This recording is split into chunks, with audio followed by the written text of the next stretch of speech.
Hello everyone. I know it's been a bit of a while since I last updated you, but there's been a lot going on, as you probably can guess.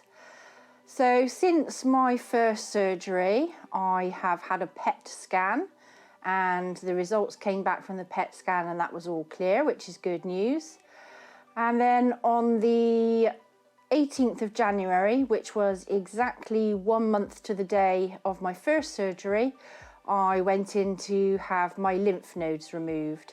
For those of you who haven't watched my previous vlogs, my tumour was over 5 centimetres in size, which meant I wasn't able to have the testing done to see whether there was any cancer in my lymph nodes. So they decided to take them out just in case. I was booked for a 10-night stay in hospital. I ended up staying for 13 nights and I actually left hospital still with 2 drains attached to me. I have to say that my second surgery and my second stay in hospital was not the best experience. I guess I wasn't feeling too great as I was still recovering from my first surgery. And I have to say that my second surgery was far more painful than the first one. It was decided that I could come home after 13 days with both my drains attached, and I spent a further week or so at home with the drains attached. In the end, I developed another infection. I had an original infection after the operation in the site of my right drain. And then when I got home from hospital, I then developed a infection in the left side.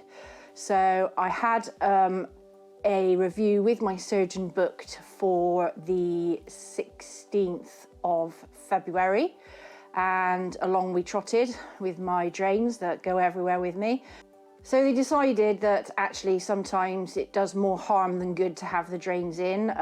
They'd been in a month and my body was starting to reject having this item, this foreign body inside. So they removed both the drains and that was a relief. It meant that I was able to be more mobile. I didn't have to worry about carrying around these 2 big plastic 500ml CL bottles with me. Unfortunately, the left side where I had the infection, when they dressed the site after removing the drain, I was leaking fluid. So they decided the best thing to do was to attach a colostomy bag over the whole of where the drain had been so that that would collect any fluids that drained out.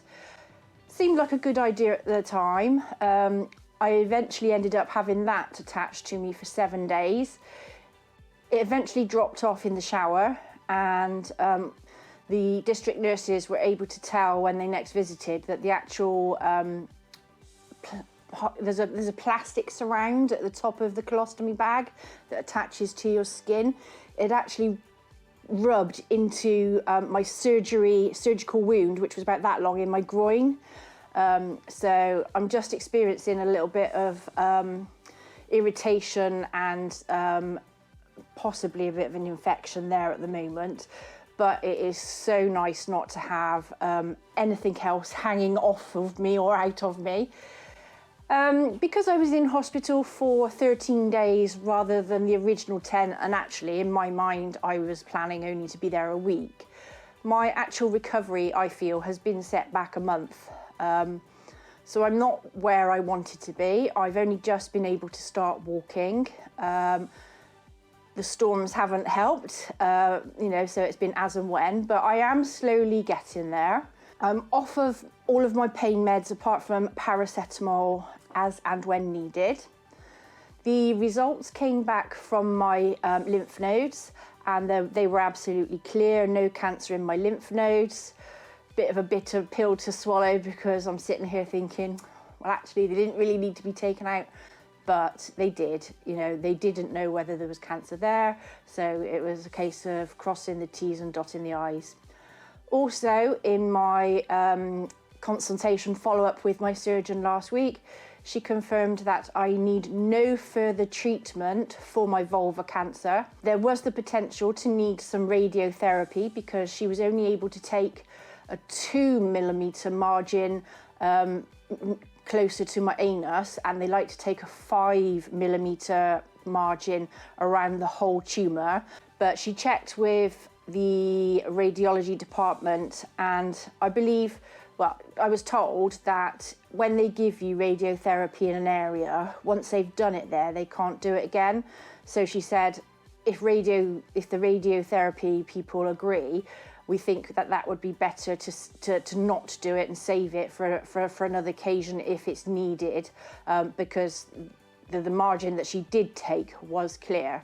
So as of right here, right now, as far as vulval cancer goes, I'm clear, I'm free, I'm cancer free, which is brilliant news. I still have a perianal skin tag, which is precancerous, and I have been referred through to the colorectal team. Whether or not they want to remove it, whether they will just want to keep an eye on it, I really don't know at this stage. But I'm just gonna take some more time for me. I really honestly and truly feel that I was broken as physically and mentally. I can't tell you how low I got on some days with the pain, with the after-op care that I was receiving. I know the NHS worked really quickly with me for this, and I have received my treatments and everything in a really short period of time. However, there does leave a lot to be desired with the post-op care. I know they're busy, I know they have struggles with money, but it really was quite frightening as someone who's in hospital and poorly, some of the situations that occurred and some of the things that I experienced. But on a happy note, I am glad to be able to tell you all that right now I've got a clean bill of health. I obviously will have to have regular checkups, and that goes on for 5 years, but fingers crossed, all gone, all done, all dusted, and that's me happy and healthy for the time being. I'd like to take this opportunity again to thank you all for watching, for following, for caring, for the comments that you've put. I know sometimes there was a delay in me responding to them. I'm sure you're all great, you know, sometimes I was as high as a kite and I didn't know whether I was upside down or Martha or Arthur, but I really did appreciate them. They boosted me. Some of them gave me a smile when much needed.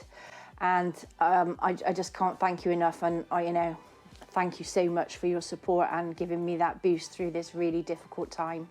So from me, that's it. Hopefully I won't be doing any more vlogs about vulval cancer. I hope they've been interesting. I hope they've been educational to some people. And if anyone has any questions, either put them in the comments below, or if you feel that you don't want other people seeing them or they're too private, please do feel free to send me a PM. I'm more than happy to answer them for you.